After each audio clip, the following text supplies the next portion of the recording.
अस्सलाम वालेकुम। मैं इरफान में आपसे मुखातिब हूँ। आज की नशिस्त में मैं जो अफ़साना आपके सामने पेश करने वाला हूँ वो न सिर्फ फ़ेसबुक पर अपनी पसंदीदगी की सनद हासिल कर चुका है, बल्कि मेरी ज़ेर तबा किताब में भी शामिल है। अफ़साने का उन्वान है कर्नल की लाइब्रेरी। बरसों बाद शहर की उस गली से गुजरने का इत्तेफाक हुआ जहाँ कभी एक लाइब्रेरी हुआ करती थी। दौरे तालिब इल्मी में हम उसी लाइब्रेरी से जासूसी नावल, डाइजेस्ट और दीगर किताबें किराए पर लेकर पढ़ा करते थे। उस लाइब्रेरी का मालिक दोनों टांगों से माजूर एक उदेड़ उम्र खुशमिजाज आदमी था। वो खुद भी जासूसी कहानियों का दिलदादा था। सब उसे कर्नल के नाम से पुकारते थे।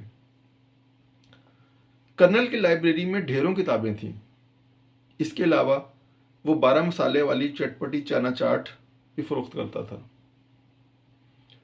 किताब से मोहब्बत करने वाले आते थे, किताबें किराए पर लेते थे और साथ चना चाट भी खाते थे। यूं कर्नल की अच्छी गुजर बसर हो जाती थी। उस रोज़ जब मैं गली में दाखिल हुआ तो कदम खुद ब खुद कर्नल की लाइब्रेरी की तरफ उठ गए। वहाँ पहुँचा तो दुकान में किताब नाम की कोई चीज़ नहीं थी। अलबत्ता चना चाट के साथ गोलगप्पों का इजाफा हो चुका था। दुकान के थड़े पर एक नौजवान बैठा था। जैसे ही मैंने अंदर कदम रखा, उसने जल्दी से खाली प्लेट की तरफ हाथ बढ़ाया और तेज़ लहजे में पूछा, जी साहब, चना चाट या गोलगप्पे, हाफ प्लेट या फुल प्लेट? मुझे कर्नल से मिलना है। मैंने उसके सवाल का जवाब देने की बजाय मुस्कुराकर कहा। यह सुनकर नौजवान ने चौंक कर मेरी तरफ देखा और कुछ सोचते हुए बोला, आप कौन हैं? मैं उनका एक पुराना कदरदान हूँ। लाहौर से आया हूँ। ख्वाहिश थी कि उनसे मुलाकात हो जाती। अब्बा का तो कई बरस पहले इंतकाल हो गया था। मैं उनका बड़ा बेटा हूँ। उसके लहजे में एक कर्ब सा महसूस हुआ। इन्ना लिल्लाहि व इन्ना इलैहि राजिऊन। क्या हुआ था उन्हें? मैंने चंद लम्हे तवक्कुफ के बाद पूछा। कुछ खास नहीं, बस अपनी लाइब्रेरी के जवाल को दिल पर ले लिया था उन्होंने। उन्हें किताब से बहुत मोहब्बत थी। लाइब्रेरी बनाई तो साथ में चना चाट भी रख ली।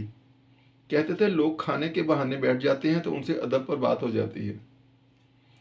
फिर एक वक्त ऐसा आया कि लोग उनके पास किताबें लेने नहीं बल्कि सिर्फ चना चाट के लिए आने लगे। जब लोगों ने किताबें पढ़ना छोड़ दी तो अब्बा बीमार रहने लगे। एक रोज़ उन्होंने कहा, मुझे मेरी किताबों समेत घर की बैठक में मुंतकिल कर दो और तुम यहाँ बैठकर चना चाट बेचो। अब यहाँ लोगों को सिर्फ पेट की भूख है। पढ़ना उनके मिजाज का हिस्सा नहीं रहा। फिर क्या हुआ? मैंने बेचैनी से पूछा। उन दिनों वो बहुत खामोश रहने लगे थे। हर वक्त अपनी किताबों से गर्द झाड़ते रहते थे या फिर कोई किताब खोलकर बैठ जाते थे। मैं जानता था कि वो ऐसा सिर्फ खुद को मसरूफ जाहिर करने के लिए करते हैं। उनके अंदर का दुख चेहरे से अयां रहता था। अपनी लाइब्रेरी की हर किताब तो वो बरसों पहले ही पढ़ चुके थे, लेकिन फिर भी उनके सामने कोई ना कोई किताब खुली रहती थी। एक सुबह मैं उनके कमरे में दाखिल हुआ तो किताब उनके सराहने खुली पड़ी थी, लेकिन वो खुद इस जीती जागती दुनिया से बहुत दूर जा चुके थे। अब मैं इस दुकान में चना चाट बेचता हूँ और बहुत कम लोग जानते हैं कि कभी यहाँ कर्नल की लाइब्रेरी हुआ करती थी।